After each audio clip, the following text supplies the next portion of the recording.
Students, आज हम सीखेंगे gradient of a scalar field, यानी अदिश क्षेत्र की प्रवणता किसे कहते हैं। किसी भी अदिश क्षेत्र की जो ग्रेडियंट है वो एक वेक्टर होती है। तो वेक्टर के अंदर अब दो बातें होंगी, एक तो उसकी दिशा होगी और दूसरा परिमाण। उसकी जो दिशा है उस अदिश के अधिकतम परिवर्तन की दिशा होगी। परिमाण जो है उस अदिश के अधिकतम परिवर्तन की दर होगी। देखिए एग्जाम्पल के तौर पर कि यहाँ पर एक फिगर दिखाया गया है। इस फिगर के अंदर दो सरफेसेस हैं S1 और S2, जहाँ पर किसी अदिश का जो मान है वो फाई और फाई प्लस डेल्टा फाई है। मान लीजिए पहली सरफेस पर कोई P पॉइंट है और हमें इस P पॉइंट पर जो स्केलर है उसका ग्रेडियंट का मान ज्ञात करना है। तो दूसरी सरफेस पर जो S2 सरफेस है वहाँ पर कोई पॉइंट Q लीजिए। अब मान लीजिए P और Q के जो स्थिति सदिश हैं वो O के सापेक्ष R और R प्लस डेल्टा R हैं। त्रिभुज के नियम के अनुसार PQ जो वेक्टर है वो डेल्टा R वेक्टर होगा। यदि आप PQ की डायरेक्शन के अंदर अदिश के परिवर्तन की दर देखें तो अदिश का मान बदलता है फाई से लेके फाई प्लस डेल्टा फाई। तो परिवर्तन की जो दर है वो हुई, परिवर्तन कितना हुआ डेल्टा फाई, और दूरी चले आप delta R. So it is delta phi by delta are.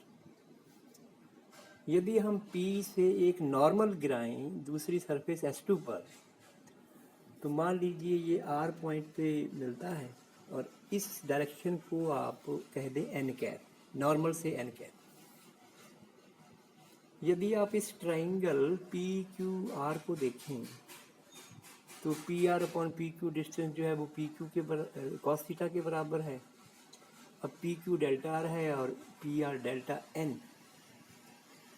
तो आप इस रिलेशन से निकाल सकते हैं कि डेल्टा R जो है वो delta N upon cos theta है।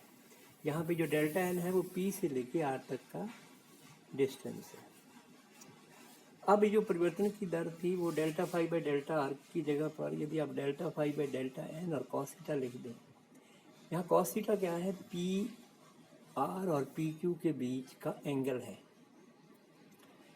अब देखिए जैसा डेफिनेशन में कहा था कि ये अधिकतम परिवर्तन की दर है, तो delta phi by delta R maximum कब होगा, जब delta phi by delta N cos theta maximum होगा, और कॉस थीटा मैक्सिमम होगा जब कॉस थीटा की वैल्यू 1 होगी, और वो तब होगी जब थीटा 0 होगा। और थीटा 0 होने का मतलब ये है कि ये जो पी क्यू है यदि पी आर की दिशा में हो जाए, यानी नॉर्मल की दिशा में हो जाए, तो इसके परिवर्तन की दर जो है वो अधिकतम होगी।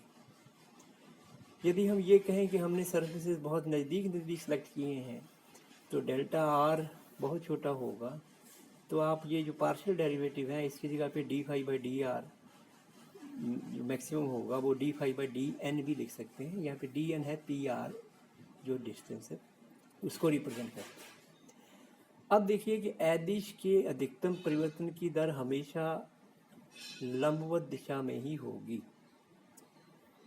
अब आप लिखिए डेफिनेशन जो ग्रेडियंट की थी कि gradient of phi is equal to अधिकतम परिवर्तन की दर D phi by D N, और एन कैप जो है यहाँ पर वो दिशा है जो कि लंबवत वाली दिशा है।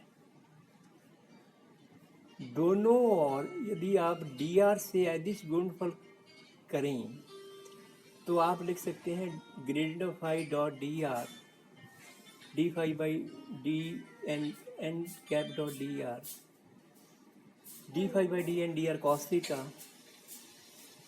यदि आप इसमें डी आर कॉस थीटा का मान डी एन लिख दें तो gradient of phi dot D R is equal to D phi.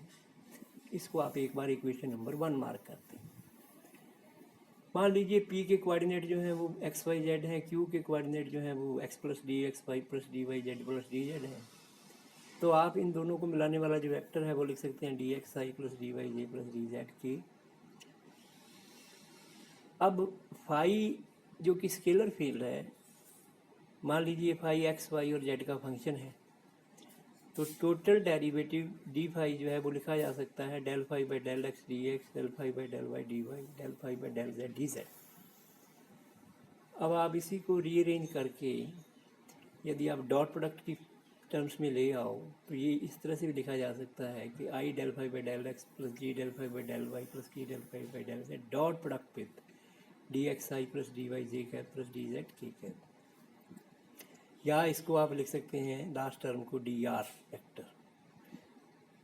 अब आप देखिए एक नंबर इक्वेशन के अंदर जो डी फाई का वैल्यू है वो निकाला है आपने, यदि ये वैल्यू वहाँ पे पुट करें तो gradient of phi dot D R is equal to यही टर्म डॉट डी आर दोनों साइड में है, तो आप लिख सकते हैं gradient of phi is equal to I del phi by del X plus J del phi by del Y plus K del phi by del Z. Phi जो scalar है इसको आप बाहर निकाल लें तो gradient of phi is equal to operator del times phi. ये जो डेल ऑपरेटर है ये वेक्टर ऑपरेटर है, और ये जो संबंध है ये ग्रेडियंट का जो कार्टेशियन फॉर्म है वो कहलाता है।